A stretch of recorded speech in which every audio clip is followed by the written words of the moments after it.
सब केओ के हम प्रणाम करै छी। हम आशा देवी आइ एकटा भगवती गीत लऽ कऽ आयल छी। नवरात्रा के सबके शुभकामना आशीर्वाद सबके एहि संग एकटा हम भगवती के गीत लऽ कऽ आयल छी से हम अपना भगवती के चरण में अर्पित कऽ रहल छी। जगमगे ज्योति जरै घड़ी घड़ी में मैया नैहर लीना। जगमगे ज्योति जरै घड़ी घड़ी में मैया नैहर लीना। आई आछि परिवार तिथि मैया, आई आछि परिवार तिथि मैया। कलश बसाए बना हे मैया, कलश बसाए बना। शैलपुत्री के पूजा करबनी, शैलपुत्री के पूजा करबनी। अम्बे लीना। जगमगे ज्योति जरै घड़ी घड़ी में मैया नैहर लीना। जगमगे ज्योति जरै घड़ी घड़ी में मैया नैहर लीना। द्वितीया तिथि ब्रह्मणी के पूजब, द्वितीया तिथि ब्रह्मणी के पूजब। तृतीया चंद्र घंटा पूजब ना हे मैया, चंद्र घंटा लीना। चारिम दिवस कुश मांडा के पूजब, चारिम दिवस कुश मांडा के पूजब। भोरे कार्तिक माय लीना। जगमगे ज्योति जरै घड़ी घड़ी में मैया नैहर लीना।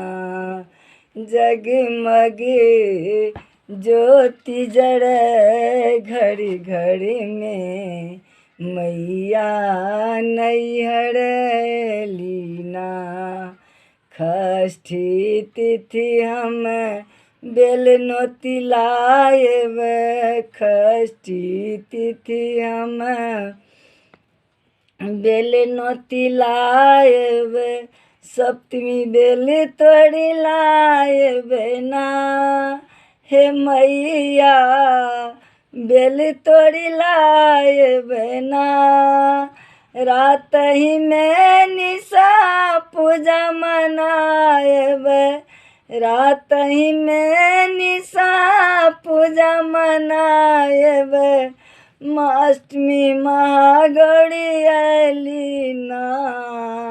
जगमगे ज्योति जरै घड़ी घड़ी में मैया नैहर लीना। जगमगे ज्योति जरै घड़ी घड़ी में मैया नैहर लीना।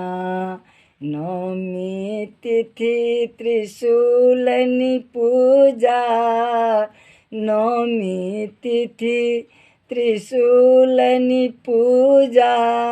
भक्त के दर्शन देलनी ना अम्बे मैया, दर्शन देलनी ना। नवो दिन बम भक्त गण रहलहूँ, नवो दिन हम भक्त गण रहलहूँ। अब अपने घर आयब ना जगमग ज्योति जड़े घड़ी घड़ी में मैया नैहर लीना। जगमग ज्योति जड़े घड़ी घड़ी में मैया नैहर लीना। गाबी सुनाओल आशासिक, गाबी सुनाओल आशासिक, सुनु मैया रे जीना। हे मैया सुनु मैया रे जीना। आस लगाए भाई सब निस दिन, आस लगाए भाई सब निस दिन, फेर आयब अहिना। जगमग ज्योति जड़े घड़ी घड़ी में मैया नैहर लीना। जगमग ज्योति जड़े घड़ी घड़ी में मैया नैहर लीना। जगमग ज्योति जड़े घड़ी घड़ी में मैया नैहर